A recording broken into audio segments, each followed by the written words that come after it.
శ్రీరామ జయ జయ రామ శ్రీరామ జయ జయ రామ శ్రీరామ జయ జయ రామ. భక్తులందరికీ స్వాగతం. మనము నిన్నటి రోజున ఏ విధంగా రాముడు మరియు భరతునికి మధ్య జరిగినటువంటి వాద్వివాదం గురించి మనము చర్చించుకుని ఉన్నాము. ఈరోజు మనము ఏ విధంగా భరతుడు రాజ్యాన్ని పాలన చేయడానికి సమాయత్తమవుతున్నాడు అనే విషయాన్ని గురించి చెప్పుకుందాము. మనము రామాయణాన్ని జాగ్రత్తగా పరిశీలిస్తే రామాయణాన్ని శాసించిన వారందరూ కూడా ఋషులే అన్నమాట. అంటే రామాయణము, రాముని ఆయనము అంటే రాముని యొక్క మార్గము. రాముని యొక్క మార్గాన్ని శాసించింది ఎవరు? అందరూ కూడా ఋషులే. రాముని యొక్క శీలాన్ని నిర్మించింది విశ్వామిత్ర మహర్షి.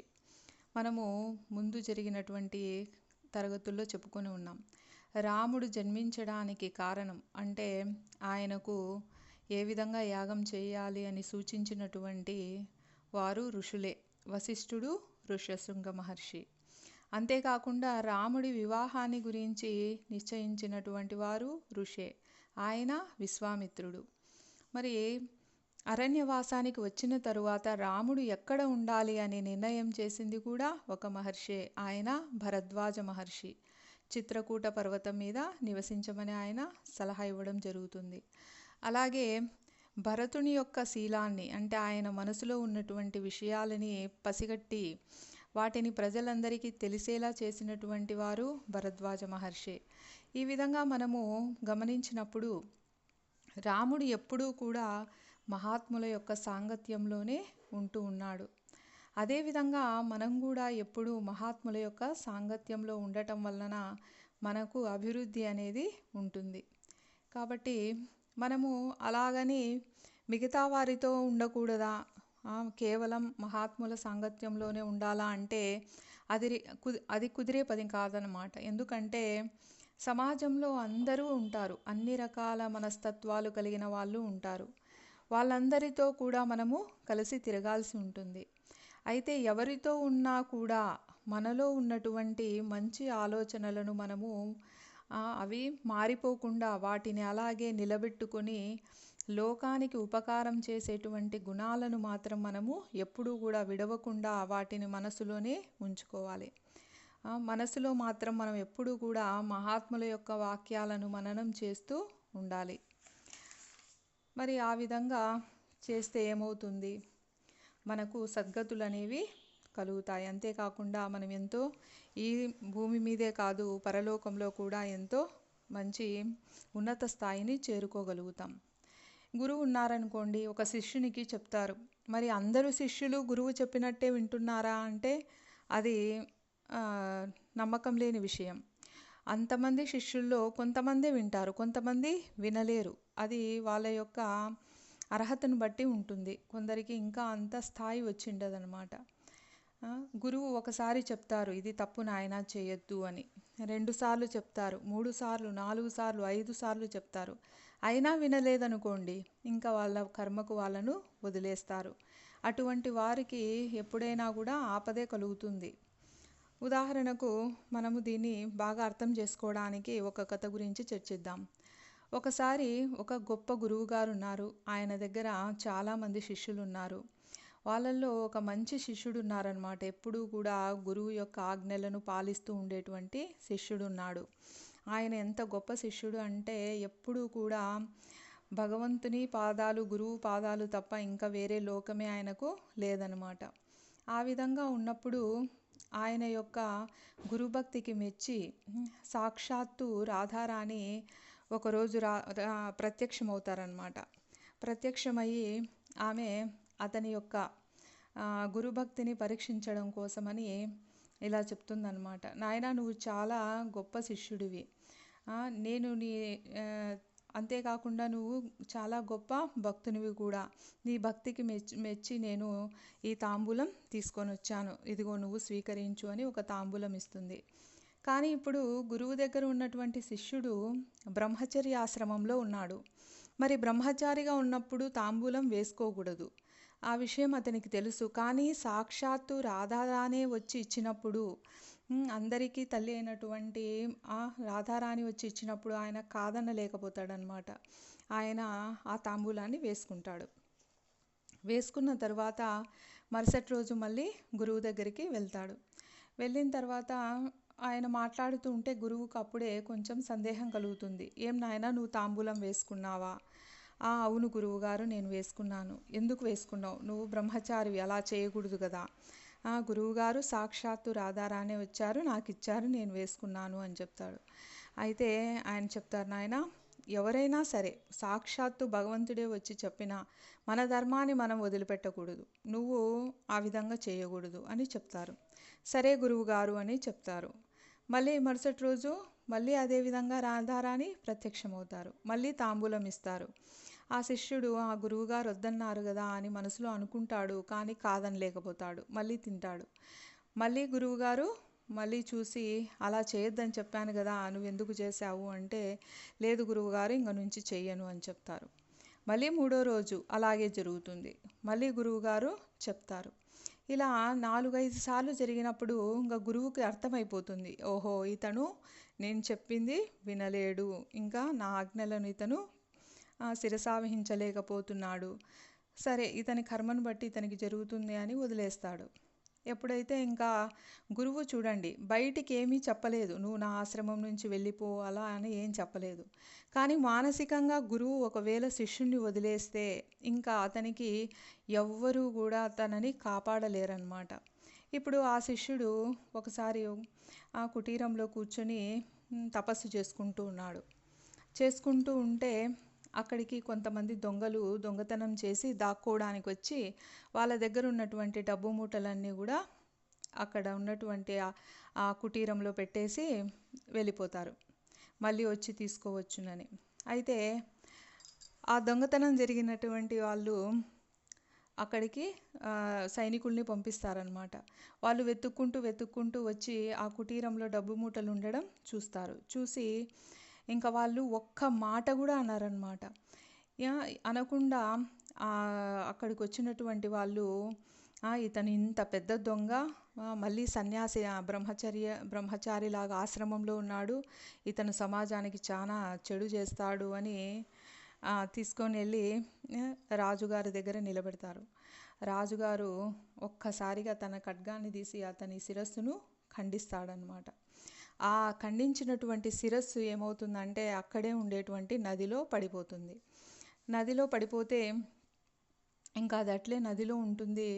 తరువాత మరుసటి రోజు గురువుగారు సంధ్యావందనం చేసుకోవడానికి స్నానానికని నదిలోకి దిగుతారు. దిగి ఆయన నిలబడి ప్రార్థన చేసుకుంటూ ఉంటే నీళ్లు చేతిలోకి తీసుకొని అక్కడికి వచ్చినటువంటి తల కొట్టుకొని వచ్చి ఆయన పాదాలను తగులుతుందన్నమాట. ఎప్పుడైతే ఆయన పాదాలు తగులుతుందో అప్పుడు ఆయనకు గురువుగారికి అంతా అర్థమైపోతుంది. ఆ శిష్యుడి తల చూసి ఆయన చెప్తాడనమాట, నీకు ఇలాంటి గతి పట్టిందా అని. అప్పుడు శిష్యుడు ప్రాధేయపడతాడనమాట. గురువుగారు, నాకు అర్థమయ్యింది, ఈ ప్రపంచంలో గురువు యొక్క దయ లేకపోతే ఇంకెవ్వరూ కూడా రక్షించలేరు, సాక్షాత్తు భగవంతుడు కూడా గురువు తర్వాతే, అలాంటి మిమ్మల్ని నేను ధిక్కరించాను, మీ ఆజ్ఞను పాటించలేదు, కాబట్టి దయచేసి నాకు ఉన్నత గతులు కలిగేటట్టుగా నన్ను ఆశీర్వదించండి అని వేడుకుంటున్నాడనమాట. ఆ తల అలా వేడుకుంటూ ఉంది. అప్పుడు గురువుగారు క్షమిస్తారు శిష్యుణ్ణి. చూడండి, గురువుకు ఎంత గొప్ప దయాగుణం ఉంటుంది అంటే అప్పుడు ఆయన క్షమించి, సరే నాయనా, నువ్వు ఉన్నత లోకాలకు చేరుకుందువుగా కానీ ఆశీర్వదిస్తే వెంటనే అతని యొక్క ఆత్మ ఉన్నత లోకాలకు చేరుకుంటుంది. కాబట్టి ఈ విధంగా గురువు చెప్పినప్పుడు మనం వినాలి, అంటే అది మన కోసమే. గురువు యొక్క ఆజ్ఞను ఎప్పుడూ కూడా మనము ధిక్కరించకూడదు అని మనం ఈ కథ నుంచి తెలుసుకోవాలి. కాబట్టి గురువులు చెప్పేదంతా కూడా ధర్మమే ఉంటుంది. అధర్మం చెప్పే వాళ్ళను గురువులుగా స్వీకరించరు. నిన్నటి రోజున మనము జాబాలి అనేటువంటి ఋషి రామునికి అధర్మం బోధిస్తే రాముడు వెంటనే దాన్ని ఖండించాడు. ఆ విధంగా మనము గురువుని ఎంచుకునేటప్పుడు కూడా జాగ్రత్తగా ఎంచుకోవాలి అని మనం ముందు తరగతుల్లో వివరంగా చర్చించుకుని ఉన్నాం. ఆ విధంగా ఇక్కడ రాముని యొక్క మాట మీద రాముని యొక్క పాదుకలను తన శిరస్సుపై ఉంచుకొని భరతుడు రథాన్ని అధిరోహిస్తాడు. ఎందుకు మరి శిరస్సు పైన పెట్టుకున్నాడు? ఆ రథంలో పక్కన చోటు ఉంటుంది కదా, మరి అక్కడ పెట్టొచ్చును కదా అంటే, ఆయన మనస్సులో ఆ పాదుకలే సాక్షాత్తు శ్రీరాముడు. మరి శ్రీరాముడే అయోధ్య నగరానికి రాజు. అలాంటి రాజు పక్కన నేను కూర్చునే అర్హత లేదు, కాబట్టి నేను కూర్చుంటే నా పక్కనే ఉండకూడదు, ఆయన పైన నాకన్నా ఉన్నతంగా ఉండాలి అని ఆ పాదుకలను తన శిరస్సు పైన ఉంచుకుంటాడనమాట. ఆ విధంగా ముందు భాగంలో అంటే మొదటగా బ్రాహ్మణులు వెళ్తూ ఉంటే వెనుకల అందరూ కూడా మిగిలిన సైన్యము, ఋషులు అందరూ కూడా శత్రుఘ్నునితో పాటు అంతా బయలుదేరుతారు. ఆ విధంగా వాళ్ళు భరద్వాజ ముని యొక్క ఆశ్రమాన్ని మళ్ళీ తిరిగి చేరుతారు. ఆ మహర్షి భరతునితో, నువ్వు రాముణ్ణి చూసావా నాయనా? మరి నువ్వు వచ్చిన పని నెరవేరిందా? రాముణ్ణి నువ్వు నీతో పాటు వెనక్కి తీసుకెళ్తున్నావా అయోధ్య నగరానికి అని ప్రశ్నిస్తాడు. అప్పుడు భరతుడు చెప్తున్నాడనమాట, రాముడు తన యొక్క అరణ్యవాసాన్ని వదిలిపెట్టడానికి ఇష్టపడలేదు. అంటే ఆయన ధర్మ ప్రకారము అరణ్యవాసాన్ని చేయడానికే నిశ్చయించుకున్నాడు, కాబట్టి ఆయన నాతో రాలేదు అని చెప్తున్నాడు. ఆ విధంగా వశిష్ఠుడు రాముని యొక్క పాదుకలను ముందుకు తెచ్చి అయోధ్య యొక్క ప్రజల యొక్క అవసరాలన్నింటినీ తీర్చగలిగినటువంటి మహిమ వాటికి మీరు సిద్ధింపజేయవలసింది అని భరద్వాజ మహర్షిని ప్రార్థిస్తాడనమాట.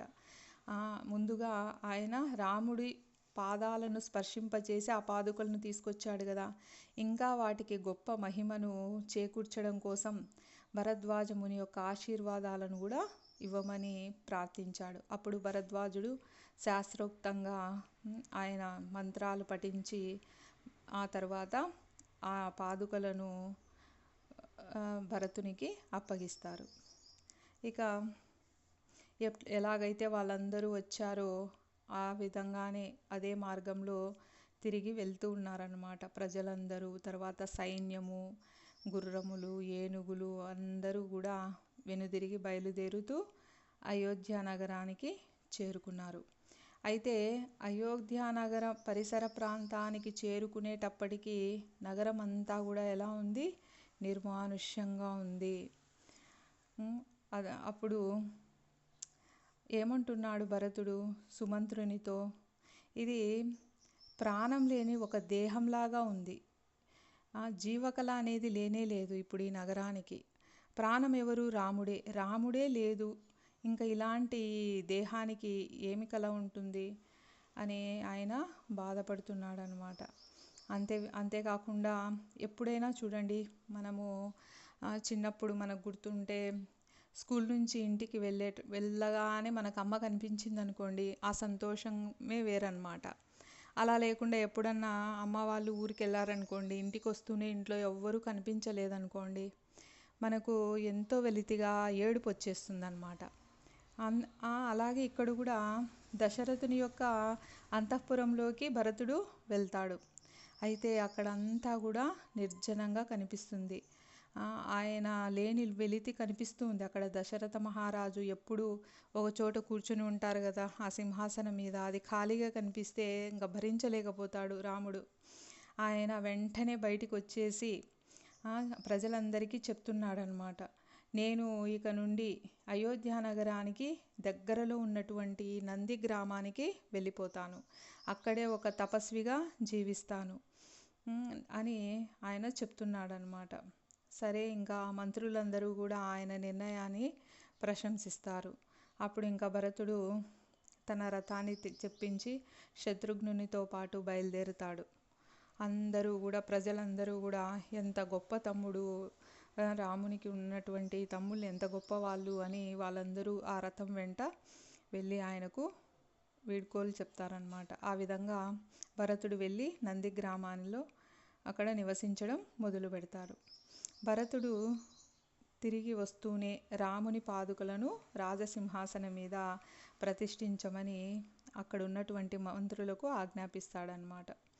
ఆ విధంగా వాళ్ళు ఆ సైన్యంతో కలిసి మంత్రులందరూ కూడా రాజసింహాసనం మీద రాముని యొక్క పాదుకలను ప్రతిష్ఠిస్తారు. భరతుడు మాత్రము నందిగ్రామంలో ఉంటూ తరచుగా అక్కడికి వెళ్ళి ఆ పాదుకలకు నమస్కారం చేసి ప్రదక్షిణ చేస్తూ ఉంటారన్నమాట. ఆ విధంగా భరతుడు చేస్తూ ఇంకా ఒక్కొక్కసారి తన అన్నే అక్కడ కూర్చున్నాడు అనే ఉద్దేశంతో తెల్లటి ఛత్రమును గొడుగును పడుతూ ఉంటాడు, వింజామర వీస్తూ ఉంటాడు. ఆ విధంగా ఆ పాదుకలలోనే తన అన్న రాముణ్ణి చూసుకుంటూ ఉంటాడు. ఈ విధంగా జరుగుతూ ఉంది. ఈలోగా రాముడు చిత్రకూట పర్వత పరిసర ప్రాంతాల్లో నివసిస్తున్నటువంటి ఋషులలో ఏదో ఒక మార్పు గమనించడం జరిగిందనమాట. ఆ పర్వత ప్రాంతంలో ఉన్నటువంటి ఋషులందరూ కూడా కొంచెం అలజడిగా కనిపిస్తూ ఉంటారు. వాళ్ళ మనసుల్లో ఏదో అలజడి కనపడుతూ ఉంటుంది.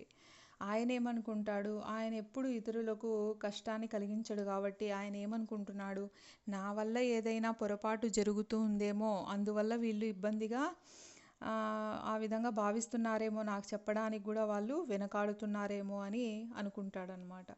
అనుకొని అక్కడ ఉన్నటువంటి ఋషులందరిలో కల్లా పెద్ద ఋషి దగ్గరికి, ప్రధాన ఋషి దగ్గరికి వెళ్ళి అడుగుతారనమాట. ఇక్కడ ఉన్నటువంటి ఋషుల మనసులో ఏదో కల్లోలితం నాకు కనిపిస్తుంది, దయచేసి దానికి కారణం ఏమిటో నాకు చెప్పండి, నా వల్ల ఏదైనా తప్పు జరుగుతూ ఉన్నట్లయితే దయచేసి నాకు తెలియచేయండి అని చెప్తారు. అప్పుడు ఆ వృద్ధ ఋషి ఈ విధంగా సమాధానం చెప్తున్నారనమాట. ప్రియమైన రామ, నీ వలన ఎన్నటికీ ఏ విధమైన తప్పు కానీ జరగదు. ఇంతకుముందు జరగలేదు, ఇప్పుడు జరగదు, ఎప్పటికీ జరగబోదు. కానీ రావణుడు అనేటువంటి రాక్షసుడున్నాడు. అతనికి కరుడు అనేటువంటి తమ్ముడున్నాడు. ఆ కరుని యొక్క నాయకత్వంలోని రాక్షసుల కారణంగా మేము భయపడుతున్నాము. వాళ్ళు వాళ్ళ యొక్క మనస్తత్వం ఎలా ఉంటుందంటే, ఆ రాక్షసులు చాలా అసూయాపరులై ఉంటారు. చాలా భయానకమైన రూపాలతో మా ఎదుటకు వచ్చి మేము చేసే యజ్ఞాలన్నింటినీ కూడా వాళ్ళు భంగం కలిగిస్తున్నారు. అంతేకాకుండా అపవిత్రమైన పదార్థాలను, రక్త మాంసాలు అలాంటి వాటినన్నీ తెచ్చి మా మీద చల్లి మా దేహాలను కూడా కలుషితం చేస్తూ ఉన్నారు. ఆ రాక్షసుల యొక్క హింసాకాండను మేము తట్టుకోలేకపోతున్నాము. ఇంకా వాళ్ళు వచ్చి మమ్మల్ని ఇబ్బంది పెట్టే లోపల మేము వేరే ప్రాంతానికి వెళ్ళిపోవాలని అనుకుంటున్నాము. కాబట్టి ఇక్కడికి దగ్గరలో ఉన్నటువంటి అశ్వముని ఆశ్రమానికి మా శిష్యులందరినీ తీసుకొని వెళ్ళాలని నేను ఆలోచిస్తున్నాను. కాబట్టి రామ, నువ్వు కూడా ఆ విధంగా ఇబ్బందుల పాలు కాకుండా నువ్వు కూడా మాతోనే వచ్చేసాయి, అక్కడ ప్రశాంతంగా మనము జీవించవచ్చు అని ఆ వృద్ధ ఋషి చెప్తారనమాట. అయితే ఋషి వెళ్ళిపోవటానికైతే రాముడు సరే అంటాడు, కానీ తాను మాత్రం చిత్రకూటం వద్దనే ఉండాలి అని అనుకుంటాడు. కానీ తర్వాత ఆలోచిస్తాడనమాట. అక్కడికి భరతుడు వాళ్ళ తల్లుల్ని తీసుకొని వచ్చారు కదా, మరి ఆ విధంగా వచ్చినప్పుడు అనేక వేల ఏనుగులు, గుర్రాలు, రథాలు అన్నీ వచ్చాయి. అక్కడికి వచ్చినప్పుడు అక్కడ కొద్దిసేపు అవి ఉంటాయి కదా, ఒక రాత్రి సమయం అక్కడే ఉన్నాయి. మళ్ళీ వెళ్తూ ఉంటే అవన్నీ విడిచినటువంటి లద్దెలతో ఆ ప్రాంతం అంతా కలుషితమైపోయిందనమాట. కాబట్టి వాటి యొక్క విసర్జక పదార్థాలతో ప్రాంతం అంతా కలుషితమైంది. మనం కూడా ఎప్పుడైనా గుర్రపు స్వారీ కోసమని వెళ్తే ఆ గుర్రపు శాల దగ్గరికి వెళ్తే అక్కడ వాటి యొక్క విసర్జక పదార్థాల వలన మనము అవాసన అనేది మనం గమనించవచ్చు. మరి అలాంటిది కొన్ని లక్షల వేల జంతువులన్నీ వచ్చి వెళ్ళాయి కాబట్టి అది కలుషితంగా అనిపించింది రామునికి. అందువలన వాళ్ళు సరే మనం కూడా ఎక్కడికైనా వెళ్తే బాగుంటుంది అని చివరిగా మనసులో నిర్ణయం తీసుకున్నారనమాట. ఆ తర్వాత రాముడు, సీత, లక్ష్మణుడు చిత్రకూటాన్ని వదిలిపెట్టి అత్రి మహాముని యొక్క ఆశ్రమానికి వెళ్తారు. ఋషి యొక్క సొంత బిడ్డలను ఏ విధంగా అయితే ఋషి ఆహ్వానించి వాత్సల్యపూరితంగా స్వాగతం పలుకుతారో అదేవిధంగా రామ, లక్ష్మణ, సీతలని ఆ ఋషి అత్రి మహాముని స్వాగతించి లోపలికి రమ్మంటారనమాట. ఇంకా సీతను స్వాగతించడం కోసం అత్రిముని యొక్క భార్య, ఆమె పేరు అనసూయ, ఇక్కడ అనసూయ అంటే అసూయ లేనిది అని అర్థం అన్నమాట. కాబట్టి అలాంటి అసూయ లేనటువంటి గొప్ప పతివ్రత అయినటువంటి అనసూయ అక్కడికి వస్తుంది. వచ్చి సీతను స్వాగతించి రామ్మ లోపలికి అని లోపలికి తీసుకెళ్తుంది. తరువాత శ్రీరాముని యొక్క శాశ్వతమైనటువంటి సహచారిణి అయిన సీత అని అంటున్నారు. ఎందుకు శాశ్వత సహచారిణి అంటే, ఏ విధంగా అంటే సుఖాలలో ఎలా తోడుంది, ఆ విధంగా కష్టాలలో కూడా ఆమె ఈ విధంగా అరణ్యానికి వచ్చేసినందుకు ఆమె ఆ విధంగా చెప్తూ ఉందన్నమాట. కాబట్టి ఈ స్త్రీ ఎంతో వినయంతో ఉంది అని ఆమె భావిస్తూ ఉంది. తర్వాత ఆమె అంటూ ఉంది, సీత మీరు ఎంతో ఆత్మ నిగ్రహం కలిగినటువంటి తపస్విని, మీకు నా ప్రణామము అని సీత అనసూయకు పాదాభివందనం చేసింది. ఆ తర్వాత చెప్తూ ఉన్నారనమాట. సీతను చూసి ఆ తపస్వి అనునయంగా ఇలా చెప్తూ ఉంది, అదృష్టవశాత్తు నీ దృష్టి ఎప్పుడూ కూడా ధర్మం మీదనే లగ్నమై ఉంది అని చెప్తూ ఉంది. ఎందుకు అలా అంటూ ఉంది? ఆమె భార్య ధర్మాన్ని పాటిస్తూ ఉంది కాబట్టి అదృష్టవశాత్తు అంటే నువ్వు ఎలాగో భౌతికమైనటువంటి సుఖాల కోసం ఆ రాజ్యంలోనే ఉండకుండా నీ భర్తను అనుసరించి వస్తున్నావు కాబట్టి నీ దృష్టి అంతా కూడా ధర్మం మీదనే లగ్నమై ఉంది. ఓ సీత, నువ్వు అరణ్యవాసానికి పంపబడిన నీ భర్త అయిన శ్రీరాముణ్ణి నువ్వు అనుగమించటం చూసి నాకు చాలా సంతోషంగా ఉంది అని చెప్తూ ఉందన్నమాట. తన భర్త నగరంలో ఉన్నా లేకపోతే అరణ్యంలో ఉన్నా, అనుకూలంగా ఉన్నా లేదా ప్రతికూలంగా ఉన్నా, ఆ భర్తనే ప్రియంగా భావించే స్త్రీల కోసం గొప్ప భోగభాగ్యాలతో కూడినటువంటి లోకాలన్నీ కూడా ఎదురు చూస్తూ ఉంటాయి. కాబట్టి తన భర్త కుసంస్కారియో విశృంఖలుడో అంటే సంస్కారహీనంగా ప్రవర్తించిన, లేక విశృంఖలంగా ప్రవర్తించిన, లేదా కటిక నిర్భాగ్యుడైన అంటే దరిద్రంలో ఉన్న, ఏ విధంగా ఉన్నా సరే ఉదాత్తమమైన మనస్థితి కలిగినటువంటి స్త్రీల దృష్టికి భర్తయే సర్వోన్నతమైన దైవం. కాబట్టి ఓ వైదేహి అని ఇక్కడ చెప్తుందన్నమాట సీతను. నా దృష్టిలో స్త్రీకి భర్తను మించిన గొప్ప మిత్రుడు ఉండడు. కాబట్టి అక్షయమైన తపోఫలం అంటే క్షయము కాని దాన్ని అక్షయం అని అంటాం. మరి తరిగిపోనటువంటి తపోఫలం ఎలా అయితే ఉంటుందో అలా అన్ని చోట్ల తాను కోరుకున్న వస్తువును ఇవ్వగలగడంలో భర్తను మించిన సమర్థుడు ఉండడు. అంటే ఇక్కడ చూడండి, మరి కుసంస్కారి అంటున్నారు, భర్తను మించిన వాళ్ళు ఎవ్వరు ఇవ్వలేరు అంటున్నారు. అది ఎలా సాధ్యమవుతుంది? ఇక్కడే రెండు చెప్తున్నారనమాట. మరి అతను ఒక నిర్భాగ్యుడైతే కోరుకున్న వస్తువులన్నీ ఎలా ఇవ్వగలుగుతాడు అని మనకు సందేహం రావచ్చు. ఇక్కడ భౌతిక లోకంలో అతని వల్ల ఒకవేళ ఎలాంటి వస్తువులు ఆమెకు లేదా ఎలాంటి భోగభాగ్యాలు లేకపోయినా కూడా కేవలం అతని సాంగత్యంలో ఉండి అతని సేవ వలన తరువాత అంటే మనము పరలోకానికి వెళ్ళినప్పుడు అక్కడ ఇతని సేవ వలన మనకు ఎంతో ఉన్నతమైనటువంటి లోకాలలో భోగభాగ్యాలు లభిస్తాయి అని చెప్తూ ఉన్నారనమాట. ఆ విధంగా మనం అర్థం చేసుకోవాల్సి ఉంటుంది. ఇందాకే చెప్పారు కదా, ఇలాంటి స్త్రీల కోసం గొప్ప భోగభాగ్యాలతో కూడిన లోకాలు ఎదురు చూస్తూ ఉంటాయి అని. కాబట్టి ఇక్కడ మనము భౌతిక ప్రపంచంలో ఉండేది చాలా తక్కువ కాలమే. ఇప్పుడు ఎవరికైనా శిక్ష పడింది అనుకోండి, వాళ్ళు జైల్లో కొన్ని రోజులు ఉంటారు, మళ్ళీ శిక్ష పూర్తయిపోయిన తర్వాత మళ్ళీ ఇంటికి వెళ్ళిపోతారు. ఆ విధంగా మనము చేసిన కర్మల ఫలితంగా ఈ భూలోకంలో మనము జన్మించాం. మళ్ళీ మన కర్మ అయిపోగానే మన సొంత లోకాలకు మనము వెళ్ళిపోతాం. కాబట్టి అక్కడ ఎక్కువ కాలం గడుపుతాం మనం. అలాంటప్పుడు అక్కడ భోగభాగ్యాలు అనుభవించడం ఇంకా ఎక్కువగా ఉంటుంది. మరి అలాంటి భోగభాగ్యాల కారణం ఎవరు? ఈ లోకంలో ఉండేటువంటి భర్త. కాబట్టి అతన్ని అనుగమించడం వలన మనం ఇక్కడ ఇంకొక విషయాన్ని కూడా ఆలోచించాలి. మరి ఎందుకు కొందరికి మంచి సంస్కారం ఉన్న వాళ్ళు, కొందరికి కుసంస్కారం ఉన్న వాళ్ళు భర్తలుగా లభిస్తారు అని. అది ఎవ్వరి యొక్క బాధ్యత కాదు, ఎవ్వరి వలన అలా జరగదు. అది మన కర్మ వలనే అలా జరుగుతుంది. మనం చేసినటువంటి పూర్వజన్మల్లో మనం చేసిన పాప కర్మలను అనుభవించడం కోసం, వాటిని అనుభవింప చేయడం కోసం అలాంటి వ్యక్తిత్వం ఉన్నటువంటి భర్తలు మనకు లభిస్తారు. కాబట్టి ఇందులో వాళ్ళని తప్పుపట్టడానికి కూడా లేదు. ఇప్పుడు ఏదైనా వంట చేశామనుకోండి, ఆ వంటలో ఏదైనా తక్కువ ఎక్కువ అయితే అది ఎవరి బాధ్యత? అది మనదే. మనము చేయడంలో మిస్టేక్ చేసాం అంతే.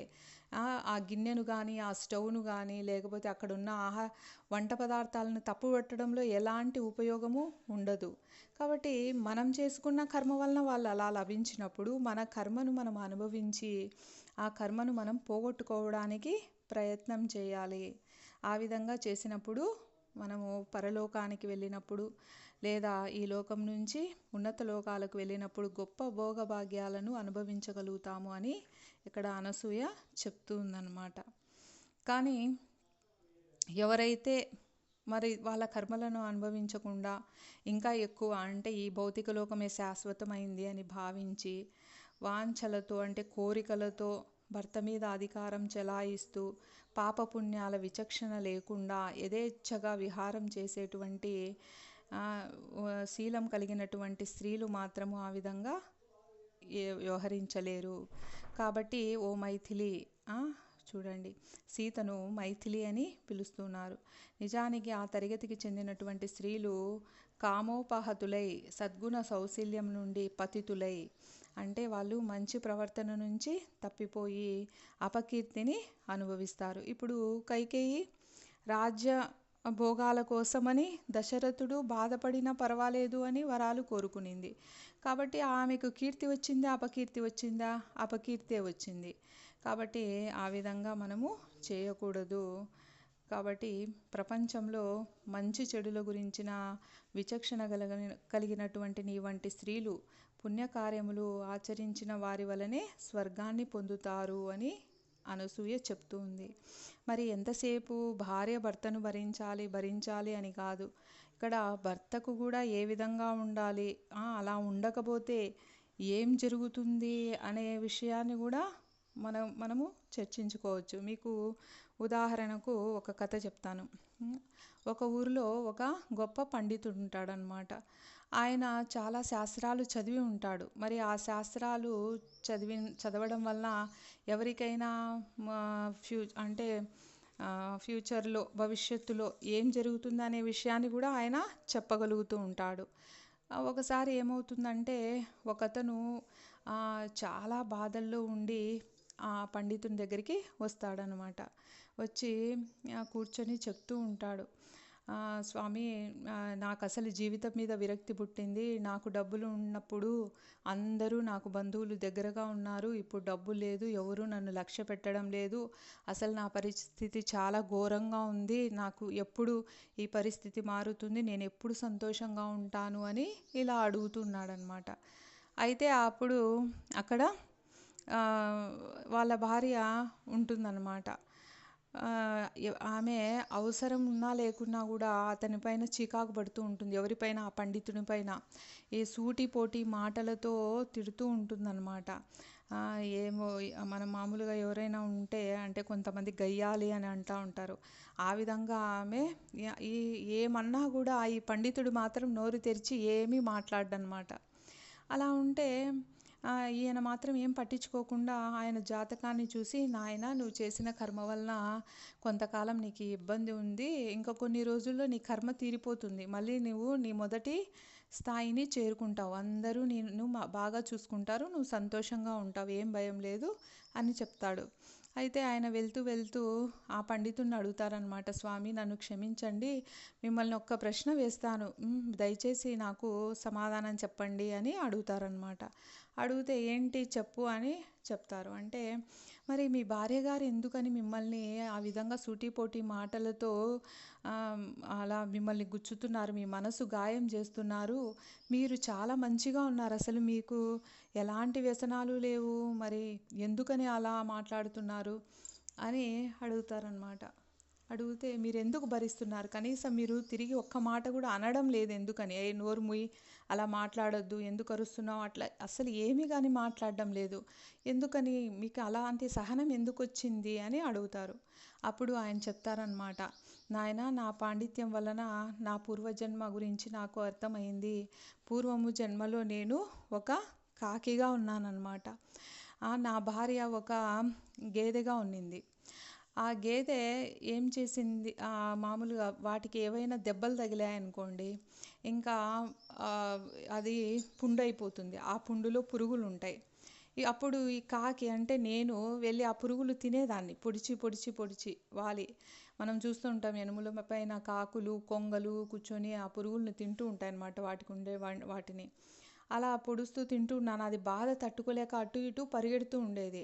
కానీ నేను ఇంకా ఆ పుండు అంటే మాంసం కూడా ఉంటుంది కదా, మరి ఆ విధంగా పొడిచి తింటూ ఉంటే పొరపాటున నా ముక్కు వెళ్ళి ఆ గేదె యొక్క ఎముకలో గుచ్చుకునింది. ఇంకా నేను ఎంత ప్రయత్నించినా నా ముక్కు బయటికి రావట్లేదు. ఆ గేదె ఏమో ఆ నొప్పిని తట్టుకోలేకపోతుంది. అందుకని అది ఏం చేసింది, అటు ఇటు ఇటు అటు పరిగెడుతూ ఆ నొప్పి భరించలేక పరిగెత్తుకుంటూ వెళ్ళి ఒక నదిలో దుంకింది. ఆ నదిలో దుంకగానే అది మునిగిపోయింది. దాంతోపాటు నేను కూడా మునిగిపోయాను. ఆ విధంగా చనిపోయాయన్నమాట ఆ రెండే ఈ జన్మలో. ఆ కాకి నేనే, ఆ గేదె నా భార్య. నేను ఆమెను ఏ విధంగా హింసించాను, పొడిచి పొడిచి పొడిచి ఆమెను ఆ విధంగా హింసించానా, ఇప్పుడు ఆమె సూటిపోటి మాటలతో నన్ను పొడిచి హింసిస్తూ ఉంది. ఇంకా కొద్ది రోజులకు మా కర్మ తీరిపోతుంది. ఆ తర్వాత ఆమె మళ్ళీ మామూలు అయిపోతుంది. అలా కాకుండా నేను ఇప్పుడు అది భరించకుండా నేను మళ్ళీ తిరిగి మాటలు అన్నాననుకో, నువ్వెందుకు ఇలా అంటావు, నీకు బుద్ధి ఉందా లేదా, అలా ఏదో ఒకటి గొడవ పెట్టుకోవడం అలా చేస్తే ఏమవుతుంది, నా కర్మ ఇంకా పెరుగుతుంది. అప్పుడు నేను అనుభవించాల్సిన బాధ ఇంకా పెరుగుతుంది. కాబట్టి ఇప్పుడు నేను గమ్మనే ఉంటే నా పాపకర్మ పోతుంది. అప్పుడు నా అనుభవించాల్సినదంతా అయిపోయినప్పుడు నేను ప్రశాంతంగా ఉంటాను. కాబట్టి నేను అలా ఉంటున్నాను అని చెప్తారు. చూడండి ఎంత అసలు మనకు పూర్వజన్మలో మనం ఎలా ఉండింటామో, ఎవరైతే మనల్ని హింసిస్తున్నారనుకుంటున్నాం వాళ్ళని మనం అంతకు 100 రెట్లు ఎంతగా హింసించి ఉంటామో మనకు తెలియదు. కాబట్టి ఏం జరిగినా కూడా అదంతా కూడా మన కర్మవశానే జరుగుతుంది. అందువలన స్త్రీలైనా పురుషులైనా ఎవరైనా సరే చాలా ఓర్పుతో భార్యాభర్తల బంధాన్ని కాపాడుకోవాల్సిన అవసరం ఎంతైనా ఉంది.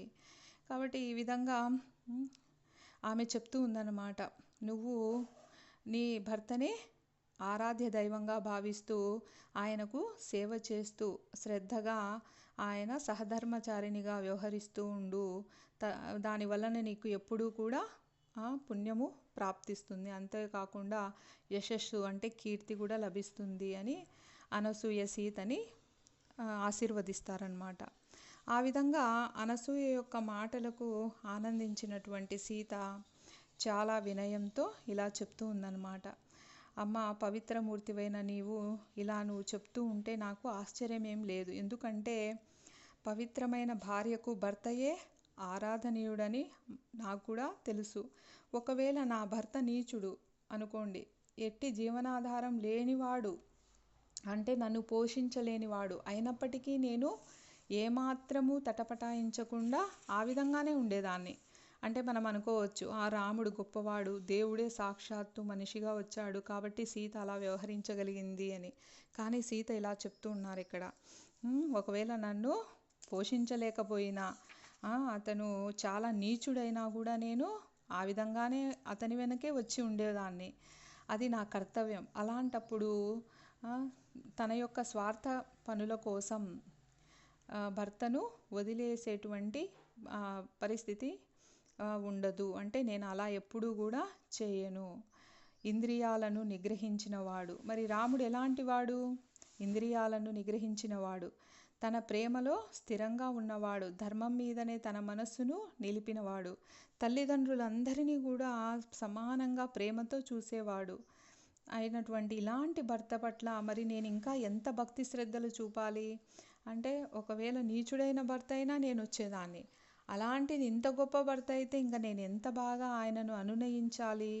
కాబట్టి మహాశక్తి సమన్వితుడైనటువంటి శ్రీరాముడు తన సొంత తల్లి అయినటువంటి కౌసల్య పట్ల ప్రవర్తించిన విధంగానే తన యొక్క సవతి తల్లుల పట్ల కూడా అదే విధంగా ప్రేమతో ప్రవర్తిస్తాడు.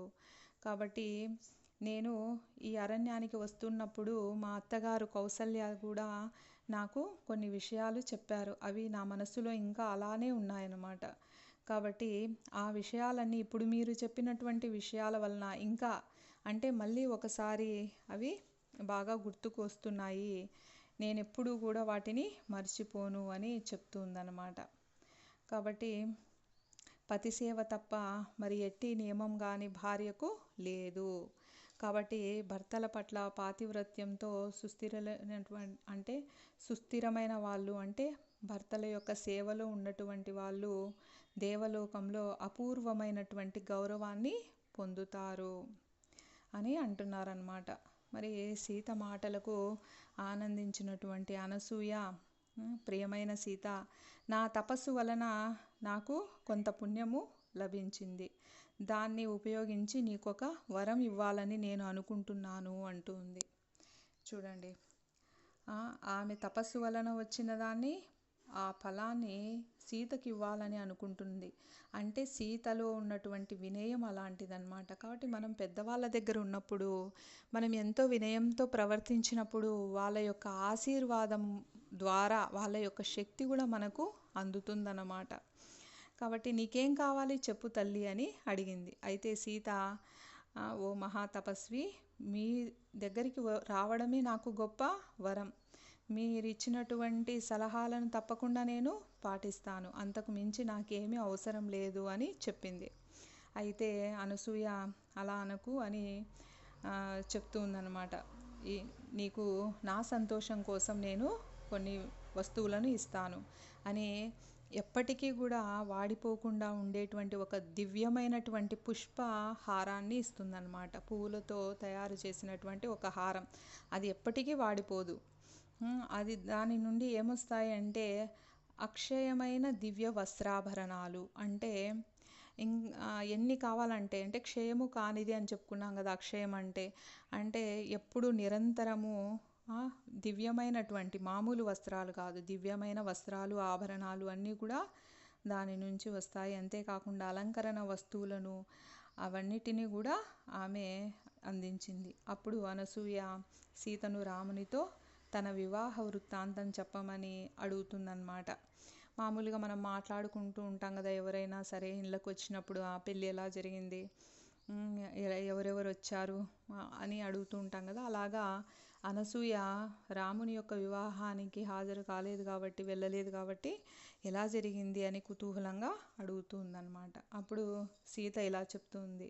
ఒకసారి నా తండ్రి అయినటువంటి జనక మహారాజు యజ్ఞవేదికను సిద్ధం చేస్తూ ఉంటే దానికోసమని భూమిని దున్నుతూ ఉన్నాడనమాట. ఆకస్మికంగా ఆ భూమి నుంచి ఒక ధూళి కప్పబడినటువంటి నేను పైకి వచ్చాను.